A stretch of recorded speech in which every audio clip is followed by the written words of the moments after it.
লিররিবা 73 বাবান আইসারুহু আন ইয়ানকিহুর রাজুলু উম্মাহু।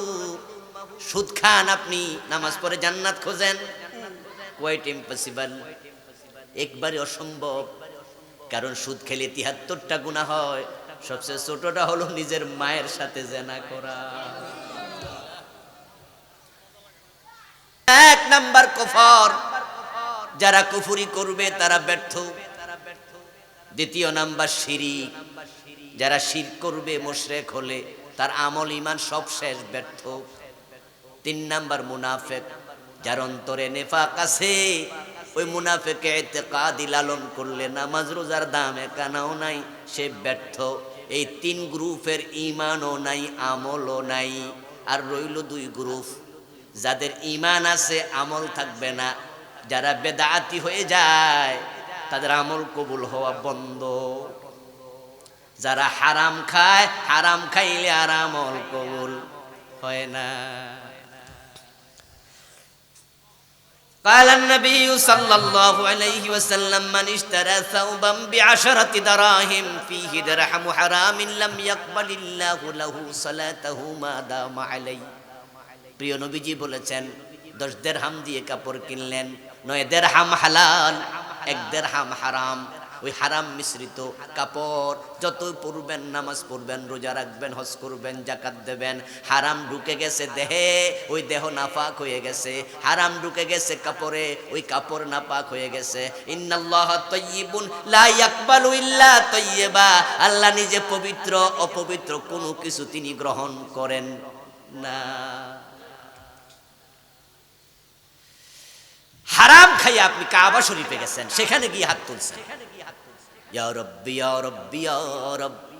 আরাফায় দাঁড়ায়া দোয়া, মিনায় দাঁড়ায়া দোয়া, মুজদালিফায় দোয়া, মিজাবে রহমতে দোয়া, মুলতাজামে বুক লাগাইছেন, মনে মনে ভাবছেন কত নবীর বুক এখানে লেগেছে। কাবার মাতাফে দাঁড়াইছেন, কত নবীর পায়ের ধুলা মাতাফে লেগে আছে। মনে মনে কি ভাবছেন? দোয়া আল্লাহ ফিরাবে না। রাসূল বলে, শোনো, মাতআমুহু হারামুন ওয়া মাশরাবুহু হারামুন ওয়া মালবাসুহু হারামুন ওয়া গুযিয়া বিল হারাম ফান্না ইউস্তাজাবু লিযালিকা। পেটে আছে হারাম, রক্তে আছে হারাম, দেহে আছে হারাম। হারাম টাকা দিয়ে আঙ্গুর কিনছো, আপেল কিনছো, খাইছো, রক্ত হইছে, মাংস হইছে। হারাম টাকা কিনে কাপড় পরেছো, কাপড় পরে আছো, দোয়া করো, কাবার ভিতরে ঢুকে দোয়া করো। হারাম খাইলে দোয়া কবুল আর হবে না। 5 ওয়াক্ত নামাজ পড়ে আবার সুদে টাকা লাগায়, এমন লোক বাংলাদেশে আছে কিনা? আছে। এই মাহফিলও আছে 2-1 জন, আছে না? হ্যাঁ, 5 ওয়াক্ত নামাজ পড়ছে, সুদ খাচ্ছে।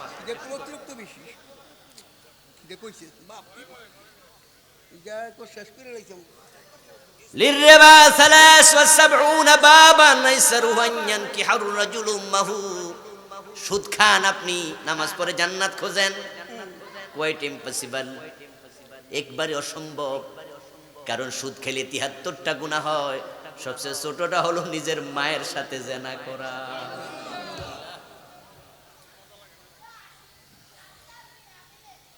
وقال النبي صلى الله عليه وسلم من أكل درهم ربا وهو يعلم أنه أشد من 36 زينة। প্রিয় নবীজি বলেন, 1 টাকা সুদ খেবে জেনে বুঝে 36 বার জেনার গুনাহ তোমার আমলনামায় লেখা হবে।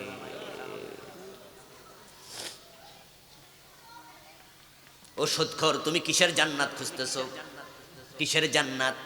কিসের জান্নাত? কেউ বিষ খায়া মারা গেল, ফাঁসিতে ঝুলে মারা গেল, এই নিউজ আমাদের কানে আসার সাথে সাথে আমরা আফসোস করি, আরে লোকটা কামডা করলো কি? আরে লোকটা তো নামাজি ছিল, বিষ খাইলো কেন?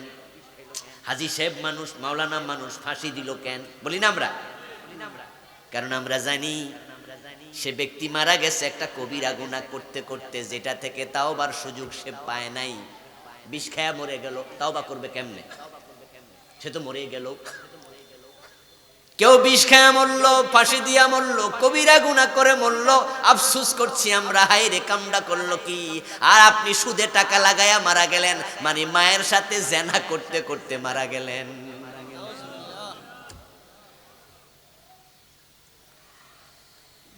1 টাকা সুদ খেলে 36 বার জেনা হয়, 100 টাকা সুদ খেলে 3600 বার জেনা হবে, 1000 টাকা সুদ খেলে 36,000 বার জেনা হবে।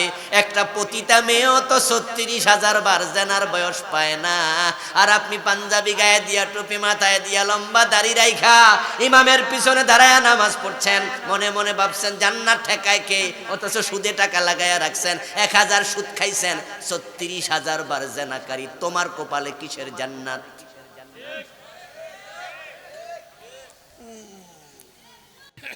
টাকা দিলি ইজ্জত বেচে পতিতা নারী, ওই পতিতা যদি মরে যায়, কেউ জানে, এলাকার লোকেরা জানে মহিলা চরিত্রহীন, টাকার কাছে ইজ্জত দে, মরে গেছে, ইমাম সাহেব জানাজার নামাজ পড়াবে না, সি সি সি, ওর আবার কিসের জানাজা, কুত্তার মতো গর্ত খুইরা খাদায়া দাও, ওর জানাজা লাগবে না, পাপা ছাড়িনি, ছেলে বড় হয়েছে তার বিয়ে দেবে না ভদ্রলোক মেয়ে, আরে বাবার ঠিক নাই, জন্মের ঠিক নাই, জারজ। পতিতাকে দেখলে থুতু দেয়, ঘৃণা করে, অথচ পতিতা তো 36,000 বার জেনার বয়স পায় না, 50 বছর 80 বছর বাঁচলেও এত জেনা করে না। আর আপনি 1000 টাকা সুদ খাইছেন, 36,000 বার জেনাকারী। এতে বোঝা যায় পতিতা আপনার চেয়ে ভালো, সুদখোর পতিতার চেয়েও খারাপ। এখন পতিতাকে যদি থুতু দেয়, সুদখোরদেরকে স্যান্ডেল দেয়া দরকার।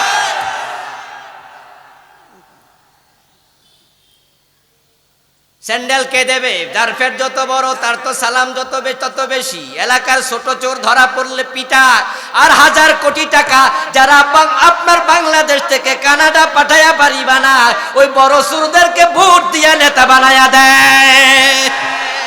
আমরা বড় জালেম, ন্যায় বিচার বুঝি না। ও প্রিয় ভাইরা, ঘুষ খাবেন, হারাম খাবেন, অন্যায় করবেন, জান্নাত খুঁজবেন কঠিন। قال النبي صلى الله عليه وسلم لا يدخل الجنة لحم نبت من السحت وكل لحم نبت من السحت فكانت النار أولى به। হারাম খাইয়া দেহ মোটা হয়েছে, তাজা হয়েছে, লা ইয়াদখুলুল জান্নাহ, রাসূল বলেন ওই দেহটা জান্নাতে ঢুকতে পারবে। হারাম ছেড়ে দিন, হারাম ছেড়ে দিন, তাহলে ইবাদত কবুল হবে। এবার বলুন তো, আজকের এই ওয়াজ শোনার পরে যদি আমি সিদ্ধান্ত নিই, আপনি সিদ্ধান্ত নেন কম খাবো, হারাম খাবো না, এই সিদ্ধান্ত নেওয়ার সুযোগ আছে না নাই? তো ছেড়ে দিলে আমল আবার কবুল হবে, কবুল হবে আবার। আমরা যখন ছোট ছিলাম তখন আজকের মতো এত বিদ্যুৎ সব জায়গায় ছিল না। তখন আমরা রাতের বেলায় বিয়ে হতো নাকি, অধিকাংশ সময় তো রাতে বিয়ে হইতো, এখন না দিনে হয়। কি আপনাদের এলাকায় ছিল না রাতের বিয়া? ছিল। আমাদের 14 গ্রাম, আমরা তো ওই অঞ্চলের মানুষ, আপনারা এইদিকে। আমরা দেখতাম যে রাতেই বিয়ে বেশি হইতো। আমার বড় ভাইয়ের বিয়ে রাতে হয়েছে, বড় বোনের বিয়ে রাতে হয়েছে। তো বিদ্যুতের বাতি তো নাই। তখন এক ধরনের এরকম বড় বড় বাতি ছিল, এগুলো ফার্ম দিত, ফার্ম লাইট। তো মাঝে মাঝে দেখতাম যে ফার্ম লাইটের আলো এরকম কমে গেছে। তো মেকানিক ফার্ম দিত, আবার ফার্ম দিলে আবার জ্বলতো, কিছু ফার্ম দিলেও জ্বলে না।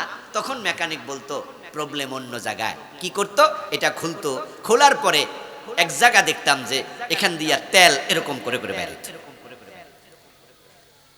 বলো ওখানে ধুলাবালি আটকা পড়ছে, তাই তেল পায় না, আলো দেয় না। একটু কিছু নিয়ে কাপড় চোপড় দিয়ে একটু ভালো করে পরিষ্কার দিছে, তেল সাপ্লাই হয়েছে, আলো জ্বলে উঠেছে। ধুলাবালি পড়ার কারণে তেল সাপ্লাই বন্ধ, আলো হয়ে গেছে বন্ধ।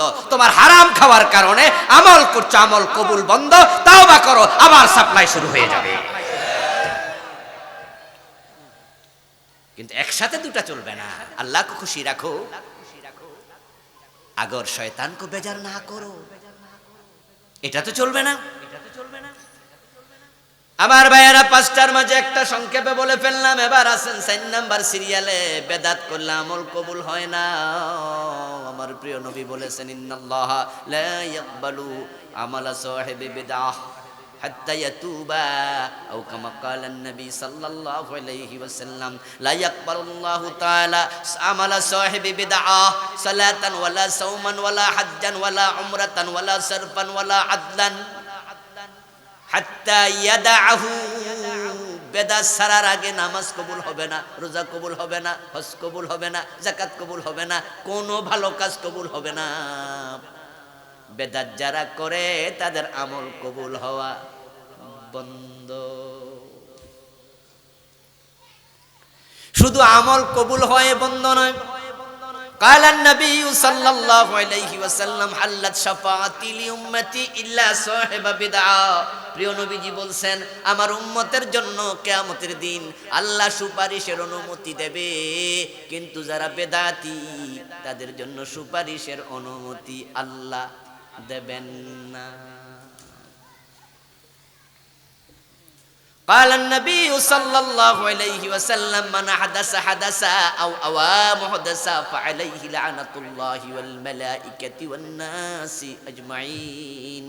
যারা বেদাত বানাবে, বেদাত প্রচার করে বেড়াবে, তাদের উপর আল্লাহর লানত, তাদের উপর ফেরেশতাদের লানত, তাদের উপর বিশ্ব মানবতার লানত। وقال النبي وإذا نفرتكم يوم القيامة على الحوض। প্রিয় নবী বলেন আমি তোমাদের সবার আগে কিয়ামতের দিন হাউজে কাউসারের সামনে হাজির থাকবো। সুবহানাল্লাহ পড়েন। তিন জায়গায় রাসূল হাজির থাকবে সবার আগে, একটা হলো কাউসার, আর একটা হলো মিজান, আর একটা হলো ফুলসিরাত। রাসূলুল্লাহ বলেন আমি ফুলসিরাতের উপরে গিয়ে দাঁড়াবো আর অপেক্ষা করতে থাকবো, দেখতে থাকবো আমার উম্মতরা পার হচ্ছে কিনা। আমি মিজানের পাশে দাঁড়ায়া থাকবো আমার উম্মতের নেকের পাল্লা হালকা হয়ে গেল কিনা। আমি হাউজের সামনে দাঁড়ায়া থাকবো আমার উম্মত কাউসারের পানি থেকে বঞ্চিত হয়ে গেল কিনা। তিন জায়গায় আমি মিস করব না, আমার উম্মতের জন্য দৌড়াদৌড়ি করতে থাকবো। আল্লাহর হাবিব বলছে হাউজের সামনে যাবে যে আমার হাউজের পানি পান করে ধন্য হবে সে, যে এক গ্লাস পানি পান করবে আর কোনোদিন পিপাসিত হবে না। লা ইয়াযমাউ আবাদা মাউহু আশাদ্দু বিয়াদাম মিনাল লাবান ওয়া আহলা মিনাল আসাল ওয়া আতিয়াবু মিনাল মিসক কিজানুহু সাওয়াকি জাওয়ায়াহু সাওয়াহুন কিজানুহু কানুজুমিস সামা। যে গ্লাস পান করবে পিপাসা আর ধরবে না, জান্নাতে গেলেও না, জান্নাতে গেলেও না। কারণ পিপাসা কষ্টের অংশ, জান্নাতে কোনো কষ্ট নাই। সেখানে আল্লাহ পান করাবে সারাবান তাহুরা। ওইটা পিপাসার কারণে, কষ্টের কারণে নয়, বরং এটা হবে জান্নাতের হাদিয়া। হাউজের পানি হবে দুধের সে সাদা, মধুর সে মিষ্টি, মেসকের সে সুগন্ধ আলা।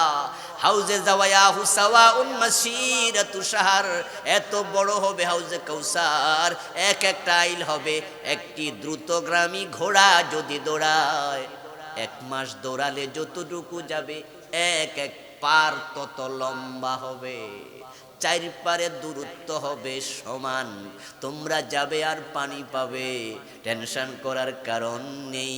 যানজট হবে কি, মানব জট লাগবে কি, ভিড়ের মাঝে দাঁড়াতে হবে কি। রাসূলুল্লাহ বলেন না কি জানুহু কানুজুমিস সামা। আকাশে তারকা আছে যত, আমার হাউজে কাউসারের পেয়ালা হবে তত। কিন্তু যারা বেদাতি তারা হাউজের পানি পাবে না। আল্লাহর হাবিব বলেন আর মাঝে আমার কাছে লোকেরা আসবে, পানি দিতে থাকবো। একদল লোক আমার কাছে এসে পরিচয় দেবে, ইয়া রাসূলুল্লাহি আমরাও তো আপনার উম্মত, আমাদেরকে পানি দেন। প্রিয় নবী বলেন তাদেরকে পানি দেওয়ার জন্য আমি আগায়া যাব। ফায়ুহালু বাইনি ওয়া বাইনাহুম। হঠাৎ করে দেখবো তাদের মাঝে আর আমার মাঝখানে একটা পর্দা পড়ে গেছে। ফাকুলু সুহকান সুহকান লিমান গায়্যার ফাকুলু ইন্নাহুম মিন্নি। পর্দা পড়ে গেছে দেখে আমি বলবো কেন, কি হলো, কেন পড়লো, তারা তো আমার উম্মত।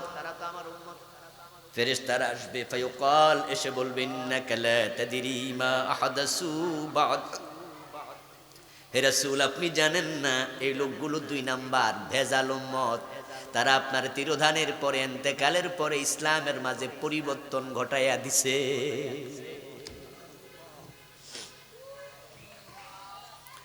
ইসলামে যা ছিল তা তারা বাদ দিছে। ইসলামে ছিল না, নতুন করে ঢুকাইছে, এটার নামে তো পরিবর্তন নাকি? রাসূলুল্লাহ যখন ইন্তেকাল করেন, চোর ধরে হাত কাটার আইন মুসলমান সমাজে ছিল কিনা? বাংলাদেশে আছে তো। জেনা করলে পাথর মারা সিস্টেম ইসলামে আছে কিনা? বাংলাদেশে চলে তো। মদ পান করলে 80 বেত লাগাতে হবে, রাসূলের জামানায়, ওমরের জামানায় এগুলো ছিল কিনা? বাংলাদেশে মদ আছে না নাই? 80 বেত লাগানোর আইন আছে তো। কারা বাদ দিল? বাদ দেওয়ার লোক আছে না নাই? 52 বছর ইসলামের আলোকে দেশ চালায় না, সমাজে দ্বীনের বিধান চালু করে না, সবগুলো হাউজের পানি থেকে বঞ্চিত হয়ে যাবে।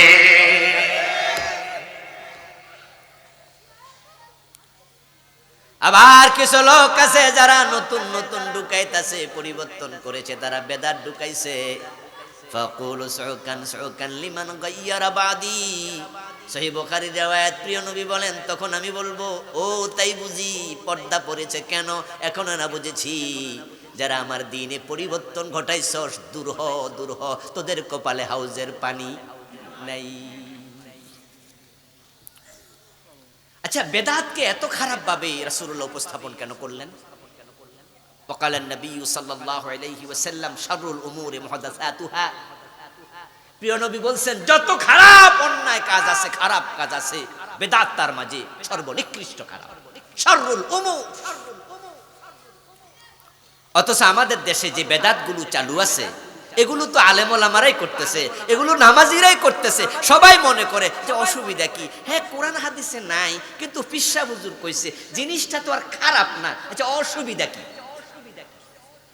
অথচ প্রিয় নবী এত সিরিয়াসলি বললেন, তার কপালে শাফাত নাই, তার কপালে হাউজের পানি নাই, তাকে রাসূল দূর দূর বলে তাড়াইয়া দেবে। এই মুসলমান ভাইরা, আচ্ছা নিজের আমল দিয়ে নিজে মুক্তি পাবেন, রাসূলুল্লাহ শাফাত লাগবে না, এমন সাহস কার কার আছে? একটু হাত তোলা দেন তো দেখি। একজনের আছে? রাসূল তাড়াইয়া দিলে শাফাত করবে কে? প্রশ্ন হতে পারে কেন এমনটা, রাসূলুল্লাহ কেন এটা করলেন? এবার শুনুন। কারণ হলো, যদি বেদাত, নতুন নতুন জিনিস আবিষ্কার করার নামে বেদাত, আল বিদআতু হিয়াল ইবাদাতুল মুহদাসা মা লাম তাকুন ফি জামানিন নবী ওয়া আসহাবিহি। বেদাত মানে হলো এমন ইবাদত চালু করেছেন যেটা রাসূল এবং সাহাবাদের জামানার মাঝে পাওয়া যায় না। এখন বেদাত বাড়লে সমস্যা হলো, এ হুজুর 10টা বেদাত বানাইলো, উনি 5টা বানাইলো, আমি